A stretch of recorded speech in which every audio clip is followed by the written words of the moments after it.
Well, good afternoon, everyone. Happy New Year. Dr. Ezike has joined me today to help address the progress of the first 3 weeks of the vaccination process here in Illinois and what the next phase of access will look like for our 12.7 million residents. As of last night, approximately 344,525 total doses of the Pfizer and Moderna vaccines have been delivered to Illinois outside of the city of Chicago. In addition, 114,075 doses from Illinois' allotment have been set aside for the federal government's long-term care vaccination program, again outside of the city of Chicago, operated by CVS and Walgreens. Illinois as a whole has administered approximately 207,106 total vaccine doses to date, including yesterday's first round of second doses for the early December first dose recipients. That number also includes vaccinations through the federal long-term care vaccination program, whose partners only started vaccinating in Illinois on December 28th. Nearly 2 weeks after our first state-delivered vaccinations. These first vaccinations have taken place following the Phase 1A recommendations of the CDC's national recommendations with input from IDPH. That first phase includes healthcare workers and nursing homes and long-term care facility residents and staff, which we now approximate as 850,000 eligible Illinoisans. Up to now, this vaccine has only been offered to a very specific group of people at very specific locations in staggered proportions because hospitals and nursing homes have been concerned about too many of their staff receiving the vaccine on any given shift. Because of this and because of the early federal supply issues, so far approximately 1/3 of our healthcare workforce outside of Chicago has received the vaccine. IDPH continues to work with local health officials to ensure the rapid administration of these vaccines to all members of Phase 1A who consent. I had hoped to see an increase in the number of vaccines delivered to us from the federal government after I announced federal delivery reductions to you in December. The delivery of vaccine has remained at a lower pace than expected. Illinois is now allotted approximately 120,000 doses per week, 60,000 each of Moderna and Pfizer. From that number, the federal government pulls out the long-term care allotments. We have updated our early January planning for Illinois according to this lower than expected federal delivery schedule. The good news is that the incoming Biden administration has pledged to invoke the Defense Production Act so that we expect the vaccine production will grow significantly over the coming month. Despite the early slowdown of federal deliveries and with high hopes for increased vaccine availability going forward, today I want to address the specifics of what the next stage, Phase 1B, will look like in our state when we have substantially completed Phase 1A. As a reminder, the only reason that we must phase in this rollout of the vaccine is the scarcity of its availability. The need to prioritize is a function of that. Last month, the CDC's Advisory Committee on Immunization Practices, ACIP, met to provide further guidance on upcoming phases of vaccinations. By design of the federal government, the actual administration of vaccinations has been left to states and to cities, and the ACIP guidance is intended as a well-thought-out set of recommendations that states can then tweak to best serve their unique populations or unique challenges.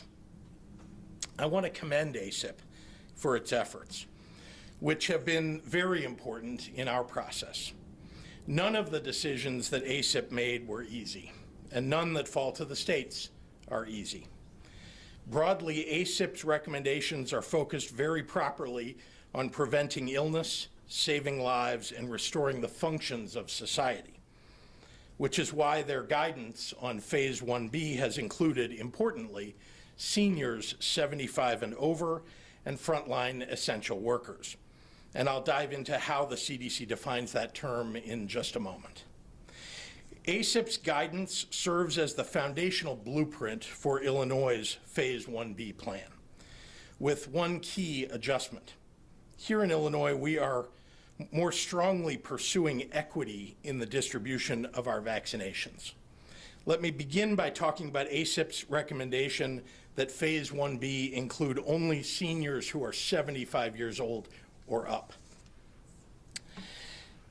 I believe strongly that we ought to protect more of our seniors earlier than ACIP has recommended.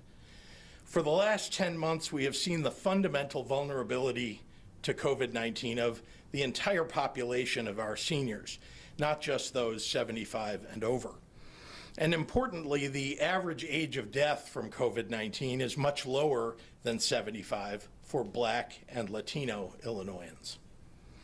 While the average white person in Illinois who died from COVID-19 passed away at age 81, the average age of COVID-related death for Black Illinoisans is 72, and it's 68 for Hispanic Illinoisans. For people of color, multi-generational institutional racism in the provision of health care has reduced access to care, caused higher rates of environmental and social risk, and increased comorbidities.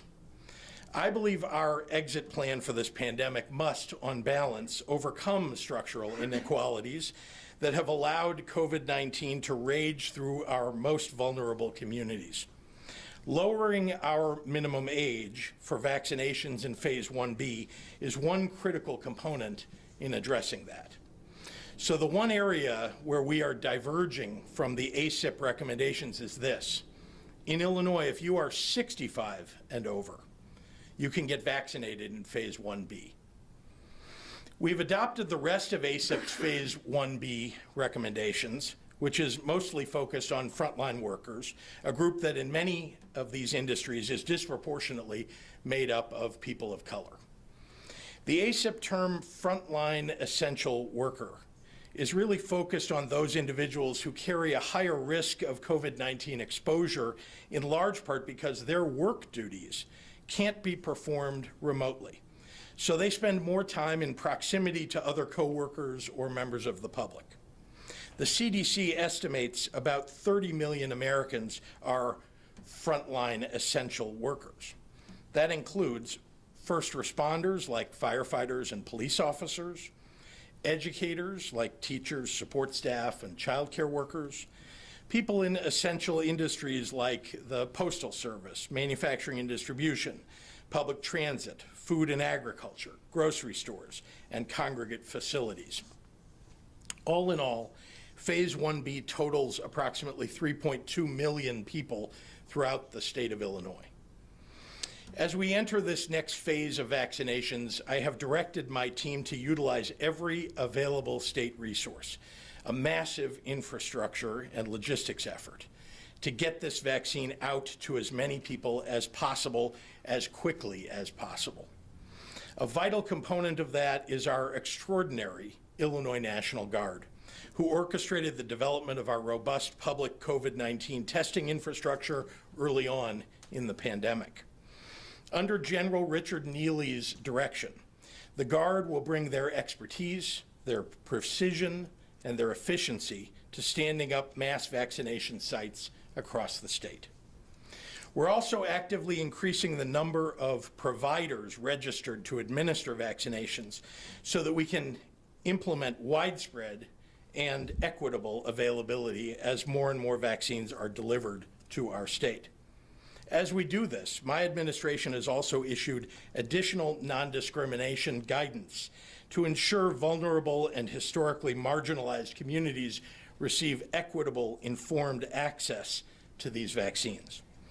Our goal is to expand vaccination infrastructure right now, including especially in communities that have been disproportionately impacted, to move these vaccines through our state at an even faster pace as we see an increase in federal deliveries. In summary, once we've substantially completed vaccinations of healthcare workers and long-term care facilities, and as federal vaccine deliveries increase, we will move into Phase 1B, which will cover everyone in Illinois 65 and over, plus frontline workers.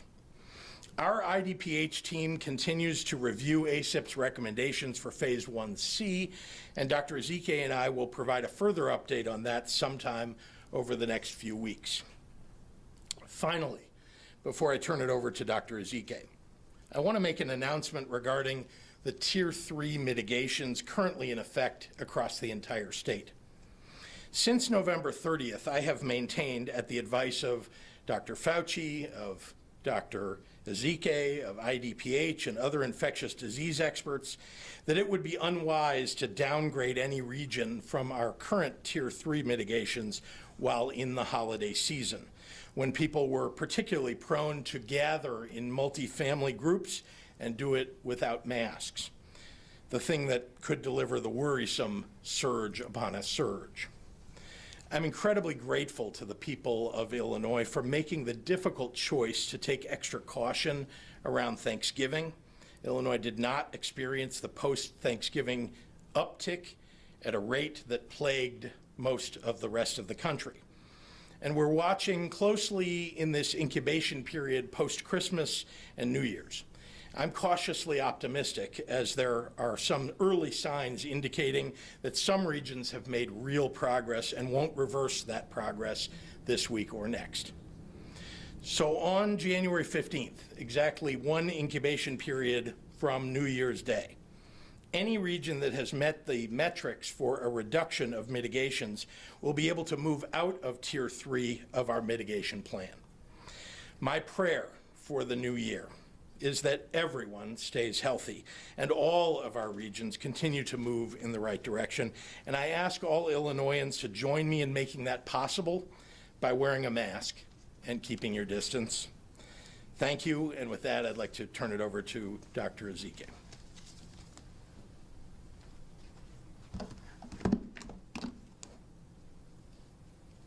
Good afternoon and Happy New Year. I am really hopeful and optimistic that 2021 will be a great year, and part of that optimism is because I get to be standing here sharing information about the next phase of vaccines. We are getting shots into arms, and that's exactly what we need to end this pandemic. As the governor mentioned, we want to make sure that we are equitable in vaccine prioritization and that we recognize the populations at highest risk. And that means both the highest risk for exposure as well as the highest risk for severe illness and death. The Centers for Disease Control and Prevention recently adjusted COVID-19 mortality rates by age. In doing so, the CDC found that Latinx and Black Americans were dying at a rate of almost 3 times that of white Americans. In Illinois, the average age for COVID-related deaths among Black populations, as the governor mentioned, is almost 10 years younger than the white population, and then the average age for the Latinx population is 12 or 13 years younger. These data highlight the importance of recognizing the age differences in the data to inform our actions going forward and the recommendations that follow. While the highest count of COVID-19 deaths is among those 75 and older, the majority of our Black and brown populations are dying well before that. And therefore, we need to make vaccine available to all those at higher risk of death. These disparities, again, as mentioned by the governor, are the result of many factors: reduced access to health care, lack of quality health care, undiagnosed or untreated pre-existing conditions, some distrust of medical providers, as well as the social and environmental factors that can increase the risk for exposure, such as the higher likelihood of being an essential worker, having multiple generations or many, many people living in a single home or household, and then, of course, having a job where working from home is not an option. Excuse me.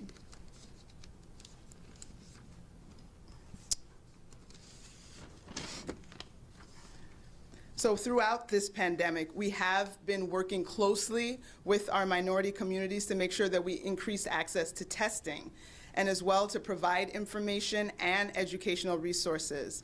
And we're doing the same with regards to vaccine information. We're working with faith-based communities and faith-based organizations, community-based organizations, and our community ambassadors to get this important information out, to dispel myths and allow the truth to be shared. Our outreach extends to all populations in Illinois, Black populations, white, Latinx, Asian, immigrants, all groups, including individuals that are undocumented. And undocumented individuals will not be turned away when they present for vaccination. We will continue to use our data to inform our path going forward, as we've done all along this journey. Today, 7,569 new individuals have been diagnosed with COVID-19, and that brings our total to nearly 1 million cases in Illinois since the beginning of this pandemic. And over the last 24 hours, we also received reports of 139 individuals who lost their battle with COVID. And that brings our death total for Illinois to 17,096 individuals. 3,928 individuals were in the hospital overnight with COVID, and of those, 812 were in the intensive care unit, and 451 patients were on ventilators. In the last 24 hours, more than 80,000 COVID tests were resulted, for a total of more than 13.6 million tests since the beginning of this pandemic. We still have a long way to go, but we're definitely on our way. The vaccine, as the governor mentioned, continues to be limited, and we are working with providers to get what vaccine we do have into the arms of Illinoisans as quickly as possible. But we also need to get it into the arms as safely as possible and as equitably as possible. This morning I was just reminded of a proverb: just as iron sharpens iron, one person sharpens another person. And that suggests that we all need each other to be better. We're not in this alone. You can say all the right things, you can do all the right things, but if I'm not doing it also, I'm not only putting myself in jeopardy, but you in jeopardy and in our entire community. So quite frankly, the masking, the continuing to postpone any mass gatherings, the need to get vaccinated, all of those things we all need to do together. I implore your support as we move through the end of this pandemic by doing the safety mitigations and taking advantage of this medical miracle that we have in the form of the vaccine. Thank you, and now I'll summarize comments in Spanish. Feliz Año Nuevo a todos. Me alegra estar hoy aquí y compartir información sobre la próxima fase de vacunación. Esto significa que estamos recibiendo inyecciones en los brazos, que es lo que necesitamos para poner fin a esta pandemia. Como dijo el gobernador, queremos asegurarnos de ser equitativos en la priorización de vacunas y reconocer las poblaciones en mayor riesgo. El CDC recientemente las tasas ajustaron recientemente las tasas de mortalidad de COVID-19 por edad. A hacerlo, el CDC encontró que la gente latinx y afroamericana estaban muriendo a una tasa de casi 3 veces mayor que la raza blanca. En Illinois, la edad promedio para las muertes relacionadas con COVID-19 entre las poblaciones afroamericanas es casi 10 años más joven que las poblaciones blancas. La edad promedio de las muertes relacionadas con COVID-19 para las poblaciones latinx es 12 a 13 años más joven. Estos datos muestran la importancia de utilizar datos ajustados por edad para informar nuestras acciones en el futuro. Si bien el recuento más alto de muertes por COVID-19 se encuentra entre las personas de 75 años y arriba. Sabemos que la mayoría de las poblaciones de Latinx y afroamericanas están muriendo a edades más jóvenes que eso. Por eso debemos dar la vacuna a todos que tienen a mayor riesgo de muerte.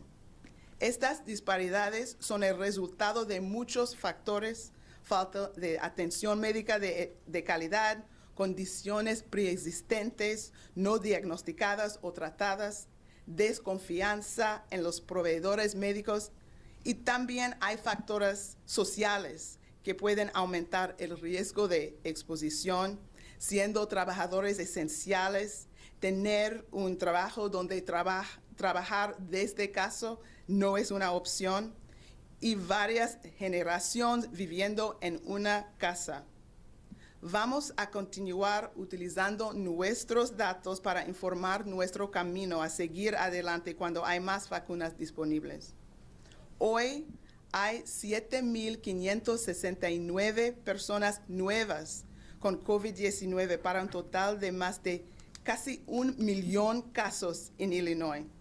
Desde ayer hemos recibido informes de 139 personas con COVID-19 que han muerto, por un total de más de 17,000 vidas perdidas en Illinois. 3,928 personas estuvieron en el hospital desde noche con COVID-19. De ellos, 812 pacientes estaban en la unidad de cuidados intensivos y 451 pacientes estaban en ventiladores. En las últimas 24 horas se han informado más de 80,000 pruebas de COVID-19 fueron hechas para un total de más de 13.6 millones de pruebas aquí en Illinois. Aunque nos queda un largo camino adelante, estamos en camino para acabar con esta pandemia. La vacuna sigue siendo limitada en este momento y estamos trabajando con los proveedores para que la vacuna que tenemos esté disponible de la manera más rápida, más segura y más equitativa que posible. Permítanme terminar con esto. La vacuna COVID-19 es para toda la gente de Illinois. Nadie será rechazado, especialmente nuestros trabajadores esenciales indocumentados que han hecho que Illinois siga adelante durante esta pandemia. Por favor, entiende eso. Mientras tanto, debemos seguirlos, los 3 M's. Usa su máscara, mantenga su distancia y lavar las manos. Muchísimas gracias para su apoyo. And with that, I will turn the podium back over to Governor Pritzker. Thank you, Dr. Ezike. Before I take questions, I want to address the unfathomable and disgusting remarks that the newest member of the Illinois congressional delegation made, Mary Miller. Let me be clear. Hitler got nothing right. This reprehensible rhetoric has no place in our politics. Illinois Republicans cannot allow this to stand and must condemn this vile, evil streak in their party. If Representative Miller was the least bit interested in history, she would visit the Illinois Holocaust Museum and Education Center to learn just how wrong Hitler really was. With that, I'll be happy to take questions from members of the media, and Happy New Year to everybody. You mentioned that the Illinois National Guard are they going to be doing inoculations? And would this take place at McCormick Place or Soldier Field? Have you guys planned that out yet? All of that is in the works, and the answer is you have the right idea. They'll be assisting others and doing it themselves, depending upon their expertise, of course, and using arenas, as you're describing, all across the state, and in conjunction with local leaders to make sure that they've got the right locations and there's enough parking and enough access for everybody. Yes, sir. We're hearing reports that vaccinations among healthcare workers are perhaps lower than it had been expected. Is that something that you can confirm, and if so, what does that do to the supply? So I have heard that for example, at private hospitals, that there is a choice being made by some healthcare workers not to be vaccinated early. And let's be clear about it, and let's try not to blame, at the moment, people who are choosing not to do it. There's vaccine hesitation among lots of people.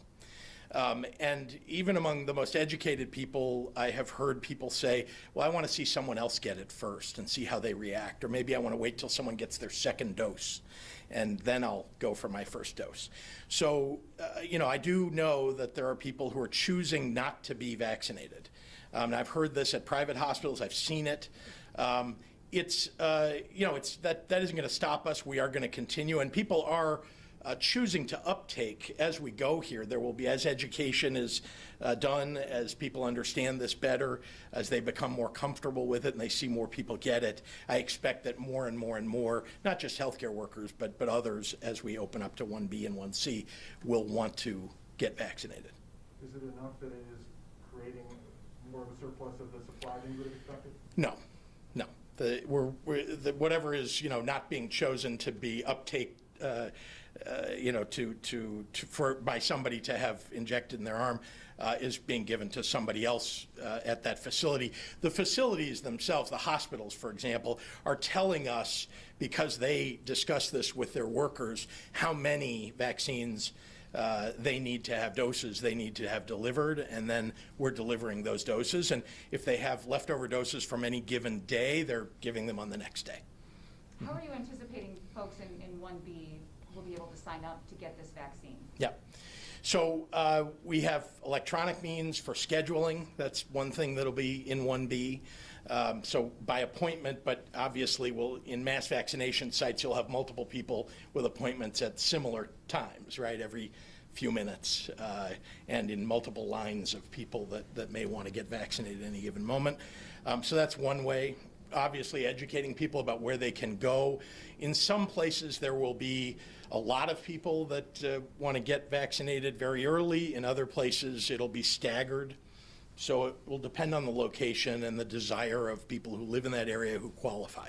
And at the current rate that we're receiving the doses, I know this changes and we have less than we were expected, but do we have any idea on when we might be moving toward the end of 1A and into 1B, any sort of timeline? Yeah, it'll be a few weeks from now, because we're still, getting all of the long-term care facilities covered, and there are still healthcare workers that are being covered. And we're waiting for more and more vaccine to arrive. That's really the biggest holdup to getting through the entire thing is that. But there are lots of features of, the speed with which we can get this into people's arms, and we're working as expeditiously as we can. So since we didn't have a Thanksgiving surge, and right now hospitalizations are down about 2,000 from the peak at the beginning of November, why not let people go back to just phase 4 right now? I appreciate the question, and let me say that while we didn't see the kind of surge that we expected, you did see some hiccups, let's say, along the way, and even over the last week, where you saw, some of our positivity rates really start to climb again. So why not do it now? Because we're right now literally in the post-Christmas incubation period, and then post-New Year's Eve. We all know that there were people who chose to have a party or chose to get together with lots of other people, which we've asked them not to do, but people did it anyway.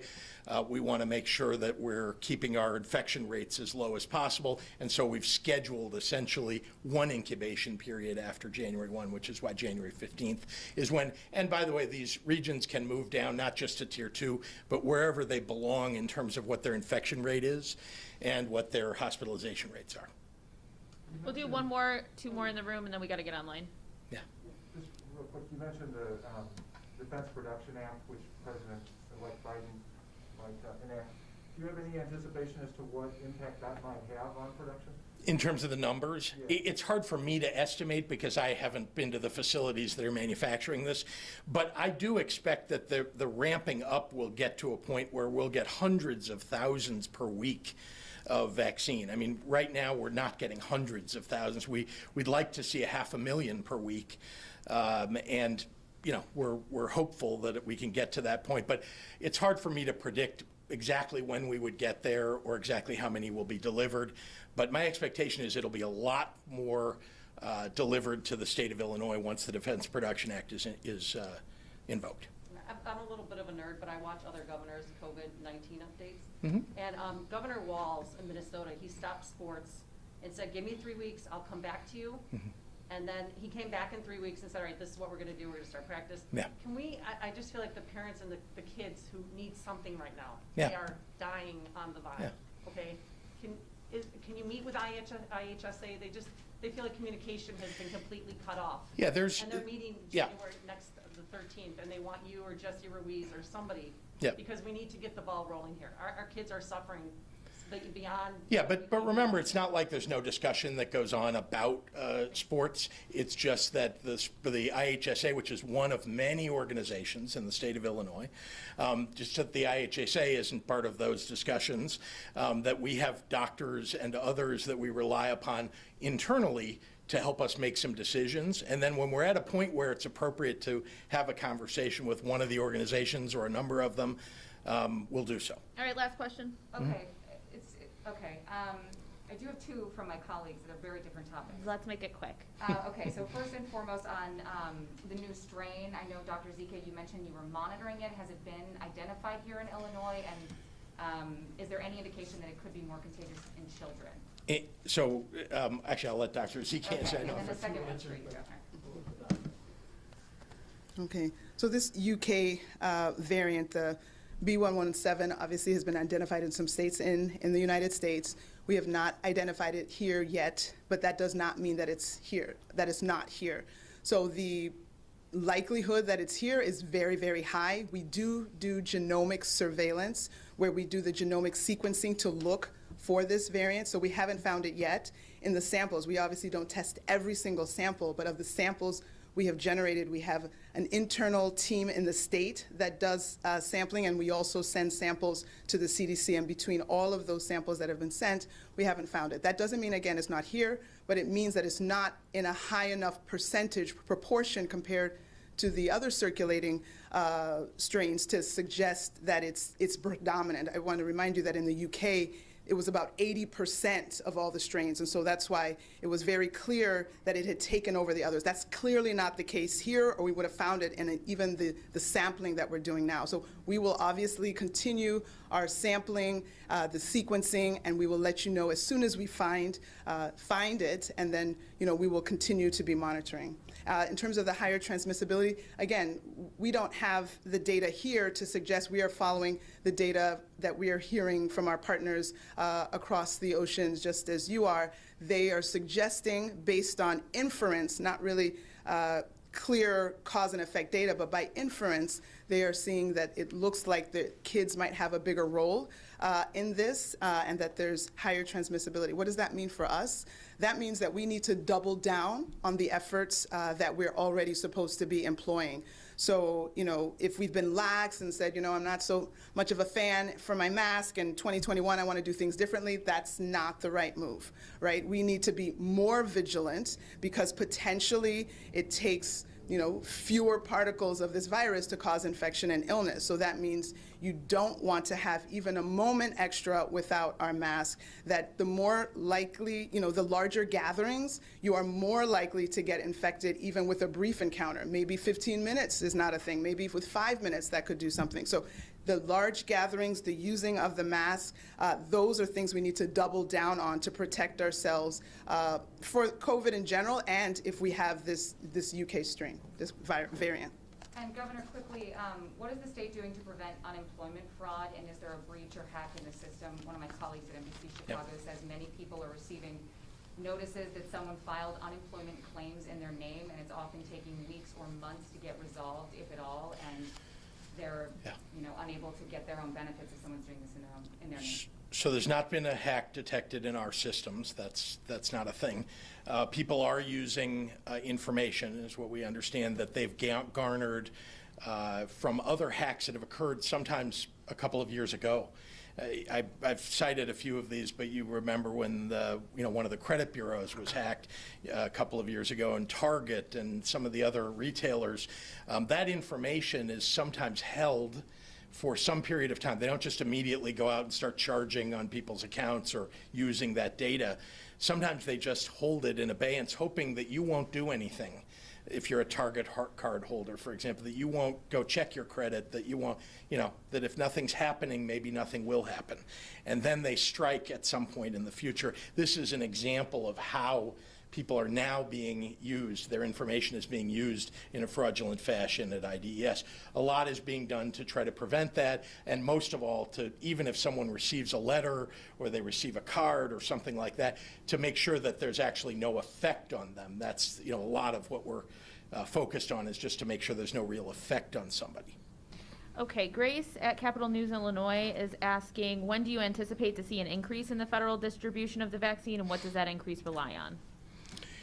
Yeah, I'll repeat what I said a little bit earlier, which is we think that we are, with the invocation of the Defense Production Act, that we will see increases of deliveries of vaccines to the state of Illinois. So when that will happen, again, I think we have to get the new president inaugurated, and then he's got to invoke the Defense Production Act, and then the various manufacturers have to ramp up production under the Defense Production Act using what's being provided to them under it. And then the last thing is, as some of you may have read, Johnson & Johnson and AstraZeneca and a few other companies are getting ready to or have applied for an EUA, an emergency use authorization.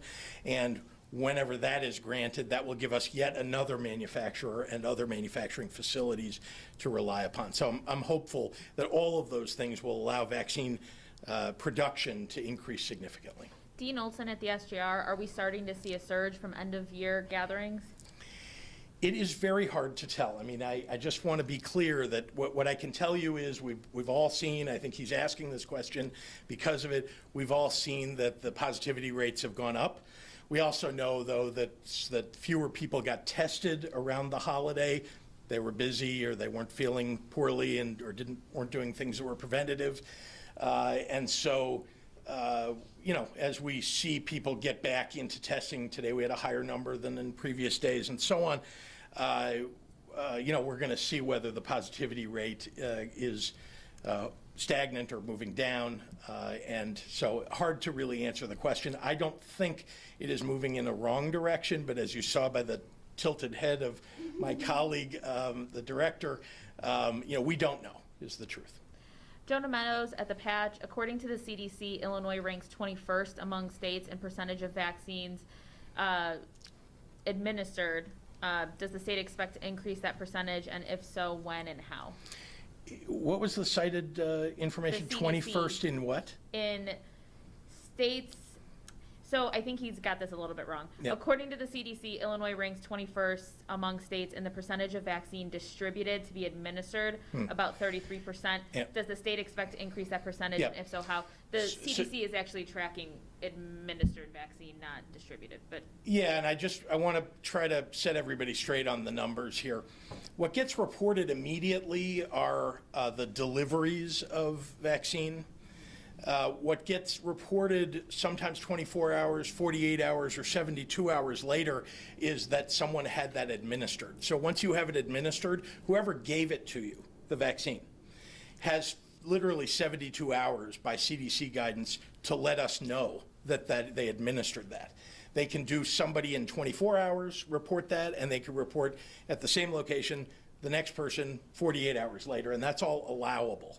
So it's a little hard, to just say exactly where we are. I will tell you, though, that among the top 10 most populous states in the United States, we are doing very, very well. The folks who have widespread distribution and administration challenges in the big states, we are really competing quite well, if you want to look at it that way, and getting vaccines out in a relatively quick fashion.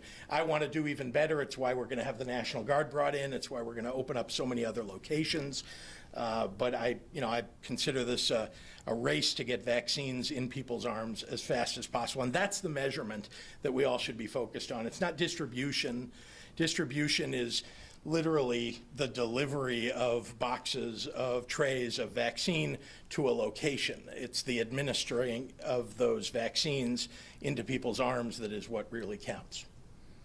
Yvette at Bonbuyer, what prospect of the Senate changing hands, what does that have on your budget plans? And do you expect during lame duck session or early in the new legislative session to fully close the FY21 budget hole, and will you seek a tax hike?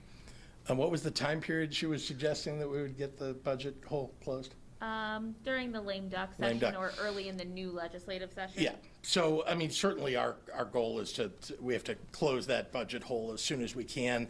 Lame duck is relatively short, so it's difficult to do everything that we need to do to close the budget hole. And we have not yet heard from the Republicans after they're demanding that there be cuts, what their cuts proposal is.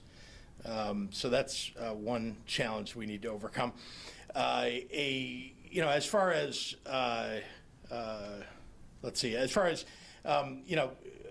overall benefit of the Senate changing hands, I think let me start by saying congratulations to the 2 new members of the United States Senate on their wins overnight. Really terrific, amazing results in Georgia and a state turning blue. I'm thrilled about, and the fact that the Senate changed hands is even better. As far as how that'll affect the state of Illinois, well, let me just say I think there are 2 things immediately that we could all point to. One is that I think we will start to see serious consideration of state and local funding finally, because Mitch McConnell won't be able to block it. And there are Republican senators whose states need state and local funding, and they were working on that behind the scenes, but Mitch McConnell would not bring that to a vote. So I think that will be brought to a vote under the Biden administration, under the new leadership in the United States Senate. And the second thing is, and this I think is extraordinarily important for everybody in Illinois, and that's the elimination of the SALT deduction will be reversed, in my opinion. This is the state and local tax deduction that used to exist that President Trump fought to get rid of because he wanted to punish big states in the United States, particularly those that lean Democratic. And so I think that we will see some movement on eliminating the prohibition on state and local tax deductions. Cassie Walker-Burke. That'll be great, by the way, just for everybody. That will be great for everybody's, lowering everybody's tax bill and, burden of property taxes. Cassie Walker-Burke from Chalk Beat, Chicago. Any more specifics on where teachers could fall in line in 1B and a timeline? The CTU has now asked for the city to delay reopening until teachers can be vaccinated. Teachers are in that category of 1B, and so they'll be able, as the vaccines arrive, they'll be able to visit one of the sites that we're setting up or any other provider that's registered in order to get vaccinated. And also the city of Chicago in particular, which controls its own vaccine distribution, has the ability to set up sites that might be more convenient specifically for teachers. Jim Leach at WMAY. Any updates on efforts to get AFSCME to go along with furlough days or on other efforts to close the budget gap? Nothing to announce yet. Hold on one second. What do you hope, this is Joel at the Daily Line, what do you hope is taken up during lame duck session? Are you pushing any particular issues heading into the start of the 102nd General Assembly? And do you have any preferred House Speaker candidate? So there are a number of things that I think should be taken up in the lame duck session, which again is relatively brief, but one of them, which not many people have talked about, is it's a decoupling issue. There's a tax provision as a result of the CARES Act passage that would essentially deprive Illinois of revenues that it otherwise should get. And so it's literally a technical fix that we ought to just do. It's good for everybody in the state. And so that's something that I would like to see done in the in the lame duck session. And then, of course, there are quite a number of things that the legislature itself has suggested that they might take up, including, issues that the Black Caucus is raising that I'm, that I favor, and I'll work with them on. Jake Griffin at the Daily Herald. While ultimately everyone needs to be vaccinated, should hospital employees that work mostly from home or away from the front line, like finance and public relations, be getting vaccines while Phase 1B essential workers and the elderly continue to wait? Look, rather than focus on the exactitude of the delivery to exactly the right, that we are focused on healthcare workers, facilities and hospitals are trying to get to the frontline workers first. I know that all of them prioritize frontline workers. And working their way backward. Anybody that comes in contact with a frontline worker that's at the hospital comes in contact on a regular basis, and so on. So the intention, I think, is to get to the right people. Those who are administering, so far have shown that they have good intentions to follow the ACIP guidelines, and we expect them to do so. Indeed, they agree to do so when they accept vaccine. Sean Balint is asking if you would share your thoughts on Senator Menard leaving the chamber to join the team. Well, I'm thrilled that Senator Andy Menard will be joining our administration shortly. I think anybody that knows him knows that he is one of the most thoughtful state senators that has served in the state Senate. I know that there are many people in the state Senate who will see it as a real loss for them that they have a colleague who's leaving them during this session, which will be challenging and interesting for everybody. But he will still be working in state government in a very important position, advising me. I rely upon him as somebody who tells the truth, who knows the process better than almost anybody. And I'm looking forward to having daily working relationship with him. Aaron at the Hyde Park Herald. We continue to see high rates of vaccine hesitancy among Illinoisans of color, though the issue is at play across the state with people who have lower educational backgrounds and et cetera. What is state government going to do about this, specifically state policy, or pursue action or advocacy campaigns? So we are doing education campaigns to make sure that people of color and others who may be vaccine hesitant will learn, understand how important it is to get vaccinated. As I said a little bit earlier in answer to a question, I think that many of the people who are hesitant to get the vaccine want to see someone else get it, someone that they know, someone that they can ask a question to, like, hey, how did it feel? If you've gotten your second dose, is everything okay? Is everything going well? And I think that is a lot of how people who are hesitant are thinking about whether or not they will get the vaccine. But there are others who have questions, and as a result of that, we're providing frequently asked questions opportunity online for people to get information that they need. We want everybody to know that these are safe, that you've seen them administered already around the world, not just in the United States, around the world to tens of millions of people. So we now know that it is in fact safe. And anybody that looks at that will know, and feel comfortable about that. But there's a lot of work to do to make sure that people understand what this is and what it isn't. It's not like other vaccines. It's actually safer in many ways because there's no live virus associated with it. Have you gotten the vaccine yet? I have not. No. Kelsey Landis at the Belleville News Democrat is going to be our last one. Yeah. In what phase will all state lawmakers, not just those who meet the other criteria, be eligible to receive the vaccine? Is this a priority to ensure continuity of government? Anybody who is eligible under any of the phases who serves in government will have the opportunity to get vaccinated when their phase comes up. All right. Thanks, everyone. Thank you.